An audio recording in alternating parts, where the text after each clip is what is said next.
Paano bumili ng brake hose ng dirt bike? Dalawang klase yan, almost same lang yung haba ng mga pang dirt bike. 120 cm. Pero itong paninda namin mga kalisto, dinagdagan namin ng 10 cm. So around 135 cm na per hose. So ito siya, dalawang klase lang yan. Pang Honda XR and pang XTC. Pang XTC guys, ayan, nigagalaw mo siya kasi kung saan saan lumusot yan sa XTC, kahit isaw. So magagawa mong ganyan yung brake hose ng XTC. Ang XR naman, which is XR 200, pare-pares na yan sa KLX, WR, and so on.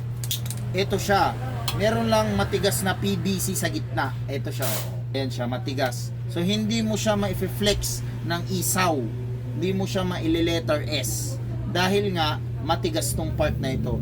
It is a PVC plastic. Ayan o, parang PVC. Yan, yan yung guide niya. Matigas lang yan lagi. Ito siya, nakaganito sa brake hose, then dito yung caliper. Then gaganyan lang yan pag tumatalbog, gaganon lang siya. Ayan. Naka-stay put siya, na straight lagi yung gitna. Yan, gaganon-ganon lang siya. Ayan o. Pag nakaldag ka. Yan. Kaya may guide yun. Kaya may guide sila dito sa taas and sa baba. Laging may guide, yung gumaganon lang siya.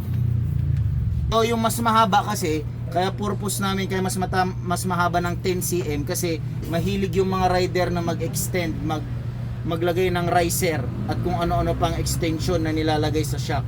Kaya nag-extend kami ng 10 cm na mas mahaba sa usual na brake hose. Iba ito, napakatibay. Yan. Dagdag pa mga kalisto, yung iba, yung pang XR, ito ganito siya, nakabend ng todo. Maliit na factor yan kasi minsan may nakaharang dito, may mga accessories ka, let's say handguard. Itong pang XTC diretso.